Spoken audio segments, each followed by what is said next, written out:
entrer vraiment sur la vente, pour vendre, il y a deux marchés. Il y a le marché chaud et le marché froid. Le marché chaud, c'est les gens que vous ne connaissez pas. C'est la première fois que vous allez vous rencontrer. Vous voulez leur vendre quelque chose. Il y a le marché froid, vos amis, vos frères. Comment vous allez vendre ces gens-là? C'est des séances vraiment très très pratiques. Très pratiques. Exemple, Moustapha, l'étude de venir ici. Quand vous venez en premier lieu, qu'est-ce qu'on vous demande de faire?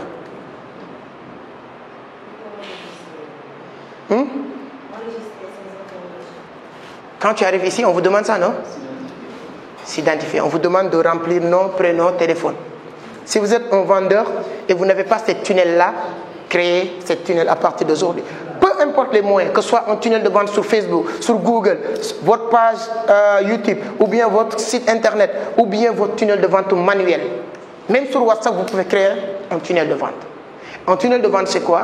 C'est là où tu vas mettre tout le monde et leur garder. Leur vendre, revendre, toujours garder, rester en contact avec toutes ces personnes.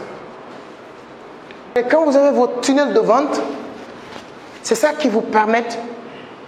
L'objectif premier d'un vendeur, je l'ai dit tout à l'heure, ce n'est pas de vendre, c'est d'attirer l'attention des gens. Tout le monde. C'est ce tunnel de vente qui vous permet d'attirer l'attention des gens. Je vais vous donner au fur et à mesure même des exemples parfaits, comment le faire, étape par étape. Mais pour attirer l'attention des gens, je parle d'internet, mais tu peux attirer l'attention de tout le monde, peut-être avec les flyers, peut-être avec les publications sur internet, peut-être avec des catalogues, peut-être, en tout cas, tous les moyens sont bons pour attirer l'attention des gens. Une fois que leur attention est attirée, au fur et à mesure, je vais vous dire qu'est-ce qui suit, ainsi de suite, jusqu'à convertir ces personnes en clients. Donc, on ne cherche pas des clients. Les commerciaux, ils cherchent quoi? Des prospects. Et ensuite, être capable de convertir ces prospects en clients. De les fidéliser pour qu'ils continuent à vendre ou acheter. Quand vous avez votre tunnel de vente qui vous permet d'attirer l'attention des gens, il faut avoir un moyen de capture. Emailing, le plus important. Comment tu peux faire pour capturer, avoir les adresses email? Vous savez, aujourd'hui, si Facebook, Mark Zuckerberg est milliardaire, certes, il y a des publicités Facebook et tout, mais l'élément le plus important de sa richesse, c'est nos informations. Il a nos informations. Aujourd'hui, BMW qui veut sortir une nouvelle marque ou bien un nouvel modèle de voiture, il peut aller payer Mark Zuckerberg autant de milliards pour Mark Zuckerberg lui dire voici les personnes qui sont intéressées à ce type de voiture, parce qu'il le connaît déjà. Si vous avez votre tunnel de vente et votre passe de capture, ça vous permet de savoir comment augmenter votre entreprise. Si vous vendez des livres, si vous avez 100 clients qui sont venus acheter des livres, ça vous permet de savoir quelles sont les personnes au Sénégal qui aiment acheter des livres déjà. Et ensuite, si vous avez les informations, et ça vous permet de savoir ces 100 personnes-là, ces 100 personnes qui sont déjà clients, si vous fidélisez ces 100 personnes-là, vous allez savoir est-ce qu'il y a quelque chose d'autre que ces gens-là aiment acheter souvent. Vous allez demander, à part les livres, je vais vous montrer mes stratégies dans mes multiservices. À partir de là, si vous avez en tout cas les informations de vos clients, des gens qui rentrent, attirer leur attention, mettre une stratégie de capture, de emailing ou bien de numéro de téléphone. Aujourd'hui, les choses évoluent et les gens n'ont plus de temps. Même WhatsApp devient vraiment un business. Tu peux capturer tout le monde de leur mettre sur WhatsApp. Quand je mets un statut, il y a presque 1000 personnes qui voient mes statuts en moyenne de 24 heures. 1000 personnes. Tu peux proposer beaucoup de choses. Donc, si vous réussissez à capturer, ensuite vous allez mettre une page de vente. C'est pourquoi je ne mets pas page de vente devant. Pourquoi? Parce que pour vous faire comprendre, la vente, ce n'est pas l'élément le plus important. Faire une belle image de votre téléphone que vous êtes en train de commercialiser, les prix, les informations, Nous sommes en promotion, c'est pourquoi vous distribuez avec toutes ces personnes-là. C'est ça votre page de vente, avec la description, le produit, tout. Vous envoyez à toutes les personnes que vous avez fait le premier pas, attirer leur attention, capturer leur email ou leur numéro de téléphone. Ça te permet de faire tous ces éléments. Si vous avez une page de vente maintenant, si la personne achète, il faut faire un bon. Maintenant, tu as acheté, merci beaucoup, et vous l'accompagnez avec quelqu'un. C'est-à-dire, quand tu vends un mauvais vendeur, c'est-à-dire que quand tu vends des téléphones, et on me dit que telle personne vend des téléphones, je viens acheter et partir. Tu es un mauvais vendeur. Là, il n'y a pas de technique, il n'y a rien. Parce qu'un vendeur, c'est quelqu'un qui sait vendre une personne et continuer à le revendre. Un bon vendeur, c'est quelqu'un qui sait vendre quelqu'un qui va aller lui amener beaucoup de clients.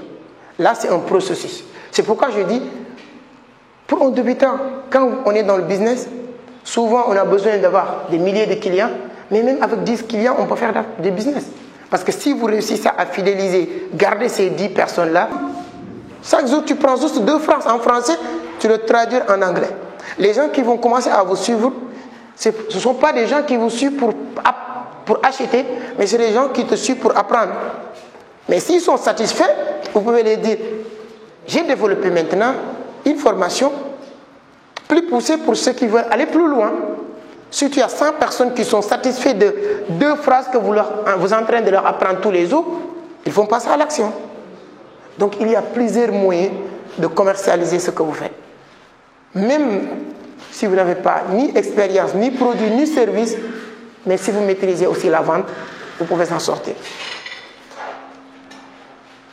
Ça, c'est des questions pièges, souvent que je pose sur les séminaires et tout ça. En disant quoi? Qui sont vos clients? Qu'est-ce que tu es en train de commercialiser? Oui.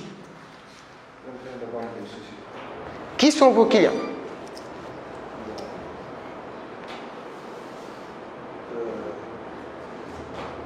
Je veux dire, le client.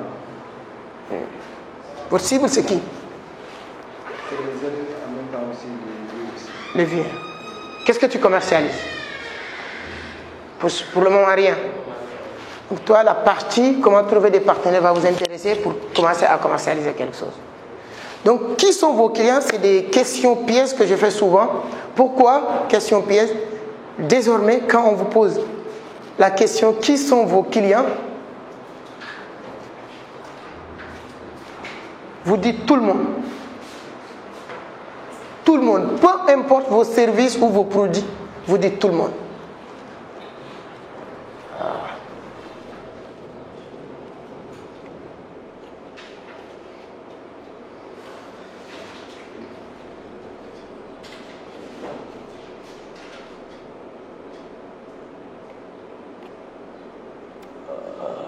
C'est pas bien ouvert, hein? Bon. Ce qu'il faut savoir ici, c'est que les clients ne représentent que 5% du marché. Les clients ne représentent que 5% du marché. Si uniquement vous cherchez des clients, et ces clients, 5% du marché. Voici les clients du marché. Et 75% vendeurs. 75% des vendeurs se concentrent uniquement sur ces 5%. Il faut avoir vraiment beaucoup de sens pour vendre. Je donne juste un exemple terre à tête. Il y a 100 personnes qui sont ici pour vendre. Et il n'y a que 5 personnes qui sont là pour acheter. Est-ce que c'est facile de vendre? C'est pourquoi je dis, si vous ne comprenez pas que la vente c'est un processus, ça va être difficile. Mais il y a 30% aussi qui sont des clients. Avec 20% de vendeurs. Mais ces clients-là, ils ne sont pas prêts. C'est-à-dire que ce sont les personnes qui savent très bien qu'ils vont acheter, mais ils ne sont pas prêts aujourd'hui. Ils ne sont pas prêts. Ça, c'est quel téléphone? Peut-être tu vas acheter iPhone. Mais tu n'es pas encore prêt. Tu es client. Donc, le travail d'un vendeur de téléphone, c'est de te mettre dans son lot maintenant, de clients qui vont acheter demain. Et vous, aujourd'hui, il n'y a pas beaucoup de concurrents, il n'y a pas beaucoup de personnes qui vont venir pour vous préparer à acheter. Mais celui qui a compris vraiment le marketing, le business, la vente, il ne va pas se concentrer sur les gens qui vont acheter aujourd'hui parce qu'eux, ils savent déjà où ils vont aller acheter. Mais si le vendeur maintenant te considère comme client, mais il sait que toi tu vas acheter mais tu n'es pas encore prêt, je suis sûr que demain peut-être ou après-demain, si vous tombez ici sur un cours de 500 000, automatiquement tu passes à l'action. Parce qu'il fait partie des projets. Il y a beaucoup de personnes qui sont comme ça. C'est-à-dire, c'est pourquoi je dis, peut-être toi tu ne vas pas faire ça, mais je donne juste un exemple. C'est comme ça. Il y a 30% du marché des clients qui sont bien conscients, qui sont clients, mais ils ne sont pas prêts aujourd'hui. Je donne un exemple sur Sohna. Sohna, vous êtes dans tout ce qui est organisation de mariage, etc. etc. Peut-être Mustapha, il n'est pas encore marié. Mais peut-être c'est quelqu'un qui aime des trucs vraiment nickel, bien faits et tout. Si elle pense que les clients, ou bien c'est uniquement les gens qui sont prêts à passer à l'action, ou bien les gens qui ont déjà passé à l'action, mais qui sont en train de chercher comment organiser, vous tombez sur cette piège. Vous allez courir sur ces 5% et il y a 75% encore de personnes qui font pareil. Mais si aujourd'hui vous vous dites que, Mustapha, peut-être Sek, peut-être Djabi, peut-être ils ne sont pas encore mariés et demain ils vont vouloir faire quelque chose de grand, vous allez leur mettre dans votre tunnel de vente et leur préparer. Le jour où ils vont passer à l'action, vous pouvez même doubler le prix parce que vous avez créé une relation où ils vont avoir même un problème de négocier avec toi. Quand vous leur dites ceci, c'est tel prix, ils vont dire d'accord. Parce que le travail est déjà fait. Et si vous vous concentrez aussi sur ces 5%, le pire encore, vous n'aurez pas à avoir beaucoup de marge. Parce que ces gens-là, ce sont des clients chauds. Ce sont des personnes qui ne vous connaissent pas, qui sont déjà budgétisés, qui sont là pour dire que ce livre c'est combien, tu leur dis 5 000, vous dites non, moi j'ai 3 000, c'est 4 000. Mais si je te prépare depuis longtemps, quand tu viens, tu ne vas pas parler, tu sais déjà le prix. Ou bien même si je double le prix, on a une relation plus ou moins qui t'empêche de repartir. C'est pourquoi il faut se concentrer sur ces 30% si vous êtes un vendeur. Préparez tout le monde. Encore une fois, tout le monde est client. Si tu prends 5, plus 30, ça fait combien? 35. Sur les 100, il reste combien? 65. Même les 65% qui restent encore, ils sont tous des clients, mais inconscients.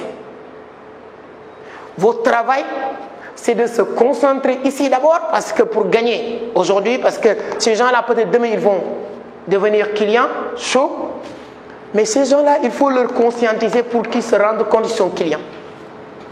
Je donne un exemple. Je vends ce livre-là. Vous n'êtes pas client. Peut-être que ça ne vous intéresse pas. Peut-être vous vous dites que non, ça ne m'intéresse pas. Mon rôle, c'est de vous faire comprendre que ce livre vous intéresse. Pour que toi, tu te rendes compte, donc, là, ce livre m'intéresse, je suis prêt, mais je ne suis pas encore prêt. Il est trop cher, mais si tu veux de la qualité, allez chez Sek. L'autre, il vend à 1000 francs. Donc, cette réputation commence à passer vite fait, vous savez, les gens disent, lui, il vend de la qualité.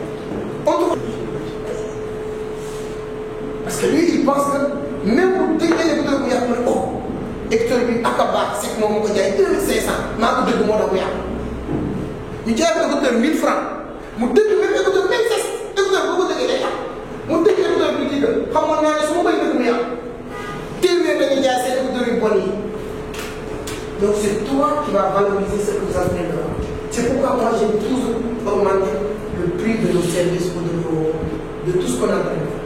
Quand tu maîtrises tous ces astuces-là, c'est-à-dire je l'ai dit au début, la vente, c'est bon de faire, certes, mais c'est de la psychologie. Moi, c'est que j'ai donné ici. Comme sur la plupart ceux qui diminuent de prix par rapport à vous. C'est ça le mauvais vendeur. C'est-à-dire qu'un mauvais vendeur, c'est ça. Tu vends quelque chose à 1000 francs, il y a quelqu'un qui vend 1000 francs, toi tu dis 500. On ne te respecte pas. Quand tu diminues le prix, tu diminues aussi la valeur pêche. de vos produits ou vos services. Quand vous augmentez, il faut savoir argumenter aussi. Ça va communiquer indirectement. Ne dites pas que les gens achètent, mais il faut savoir vraiment comment le faire.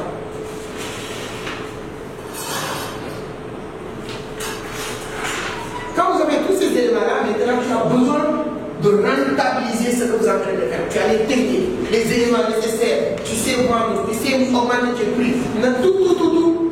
Il y a maintenant cette partie. Comment augmenter le nombre de clients? Il y a certaines personnes qui augmentent le nombre de clients. C'est pas, rien n'est compliqué dans le business. Il faut juste maîtriser. Comment augmenter le nombre de clients? La seule chose à faire pour augmenter le premier élément, c'est d'augmenter le trafic de vos produits. Le trafic. Comment augmenter le nombre de clients? La première chose, c'est d'augmenter le trafic. Le trafic, il y a plusieurs manières d'augmenter le trafic. On vous voit au Sénégal. Comment faire pour qu'on vous voit désormais à Abidjan aussi? On vous voit à Dakar. Comment augmenter le client? Ce n'est pas le client plus fort. Donc c'est de faire tout pour d'autres personnes aussi voir ce que tu commercialises. Vous êtes sur Facebook. Vous avez des clients sur Facebook. Vous commencez à avoir une utilité, visibilité sur Facebook. C'est bon, vous voulez avoir plus de monde, allez sur YouTube ou TikTok ou autre canal. Mais augmentez le trafic. Trouvez des moyens. Vous êtes ici, vous mettez une pancarte ici, allez sur l'angle de Bono, mettez aussi un autre tableau pour que les gens qui vous passent voient des ordres. C'est-à-dire que trouver, c'est à vous de voir comment trouver des moyens, des mécanismes, des systèmes pour que d'autres personnes voient ce que vous avez de commercialiser. Si c'est vos amis, si c'est dans votre quartier, il y a plusieurs autres moyens. C'est-à-dire qu'aujourd'hui, tu as l'habitude de partager toi-même tes affiches. Tu mets aussi actuellement des images, tu donnes à Aminata, tu donnes à Mustapha et d'autres personnes pour le dire. Est-ce que vous pouvez partager? Donc les autres personnes vont passer par elle ou lui pour voir ce qu'on fait. Mais trouver des moyens pour avoir plus d'audience, pour d'autres personnes voir ce que vous êtes en train de commercialiser. S'il y a 100 personnes qui savent ce que vous êtes en train de vendre, si vous voulez augmenter les clients, c'est d'augmenter d'autres, faire du tout pour d'autres 100 personnes, 2000 personnes, voir ce que vous êtes en train de commercialiser. Une fois avoir plus de clients, ça ne suffit pas. Il faut utiliser d'autres méthodes, augmenter le panier d'achat de clients. C'est-à-dire que quelqu'un qui vient chez toi acheter des stylos, quelqu'un qui a l'habitude de venir chez toi acheter ça de stylos, votre travail désormais c'est de quoi? Comment faire pour permettre à cette personne d'acheter plus que stylos? C'est ça que j'appelle les stratégies des supermarchés. Quand tu rentres, je l'ai dit hier, quand tu rentres au Auchan ou n'importe quel service supermarché, là où on a mis stylo, c'est là où on va mettre crayon, là où on a mis stylo, c'est là où on va mettre bloc-notes, là où on a mis beurre, c'est là où on va mettre fromage et chocolat. Pourquoi? Pour augmenter le panier du client. L'objectif c'est quoi? Quand tu viens voir beurre ici, tu vois chocolat, c'est des choses qui vont ensemble, tu vois encore fromage. Ton objectif, lorsque tu descends dans ta voiture pour entrer dans ce supermarché, ah non, je vais aller acheter beurre, vite fait sortir, tu viens, tu prends beurre, tu dis, ah mais Abdou, je préfère chocolat, quand je prends chocolat, mais moi je préfère fromage ces derniers jours-là, tu prends les trois. Mais l'objectif, l'objectif c'était de venir acheter juste beurre. Ton objectif c'est de venir acheter au moment où je ne sais pas, savon, n'importe quoi. Mais quand tu vois le truc, tu vois le complément à côté, tu ne vas jamais aller sur n'importe quel supermarché, pas uniquement au centre, n'importe quel supermarché, parce que ce n'est pas des amateurs qui font ces rayons. Ce n'est pas des amateurs, c'est des experts en vente. Ils ne vont jamais mettre ici beurre sur ces rayons et venir ici mettre chocolat. Jamais. Désormais, vous pouvez faire de remarques si vous entrez désormais sur les supermarchés comme ça. On ne va pas mettre ici beurre, ici fromage, ici chocolat. Non. Là où on a mis beurre, c'est là où on va mettre chocolat, c'est là où on va mettre fromage. Là où on a mis stylo, c'est là où on va mettre tous les différents stylos, c'est là où on va mettre bloc, c'est là où on va mettre des cahiers. L'objectif, c'est tout ça. Augmenter le panier. C'est pourquoi quand tu rentres, la première chose qu'on va vous donner dans les supermarchés, c'est un panier. Quand tu rentres, on vous donne un salario pour que tu remplis. Tu vas avant de venir, eux, ils savent très bien que ton objectif, c'était d'acheter des choses précises. C'est-à-dire que toi, avant d'entrer, tu savais ce que vous voulez acheter. Est-ce qu'il vous est arrivé une fois de quitter chez vous et dire, je vais aller au champ, mais je ne sais pas qu'est-ce que je vais acheter? Est-ce que vous, ça vous est arrivé une fois de faire ça? De dire que moi, je suis chez moi, je vais aller au champ, mais je ne sais pas qu'est-ce que je vais acheter. Je vais aller juste pour regarder. Avant d'aller, vous savez ce que vous voulez acheter.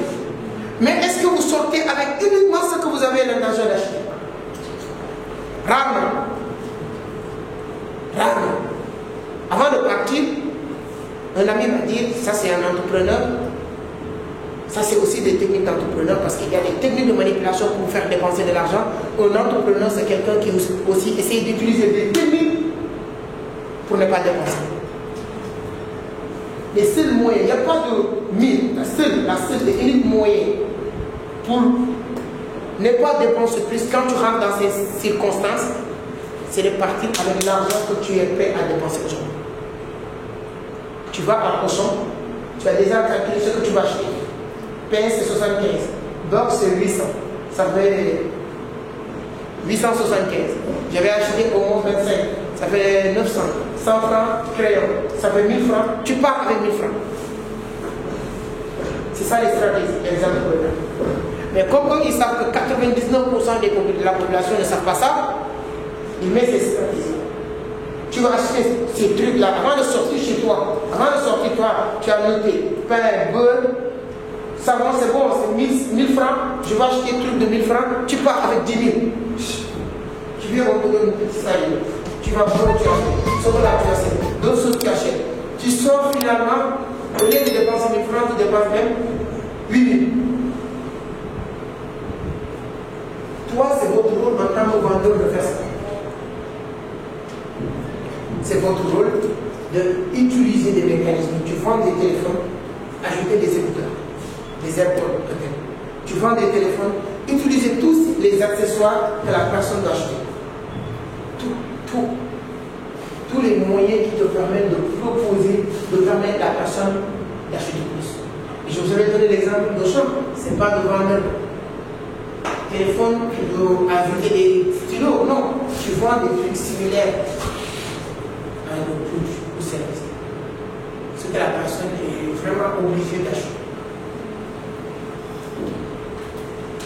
Et ensuite, vous augmentez le nombre de fois que le client va venir acheter. Je disais tout à l'heure, base de données de suivi. Base de données de suivi. On a déjà des clients, on a 100 personnes. Dans le mois, on a 100 personnes qui ont acheté. Dans notre entreprise, dans le mois ou dans l'année, on a 100 personnes qui achètent. On a déjà un marché. C'est bon.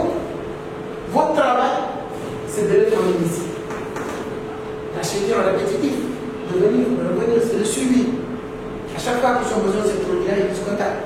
Il y a un moment donné, même ces personnes-là, ils vont pouvoir acheter autre chose, mais ils vont passer à toi. Et Abdou, comment ça va? Est-ce que toi, tu vends pas tant ou bien tu ne sais pas quelqu'un qui vend tant d'argent? Parce que la confiance et la relation est là. C'est très important. Si tu maîtrises ça, c'est bon. Tu peux rentabiliser ton truc. Pour les fidéliser maintenant, il y a des éléments importants. Implication.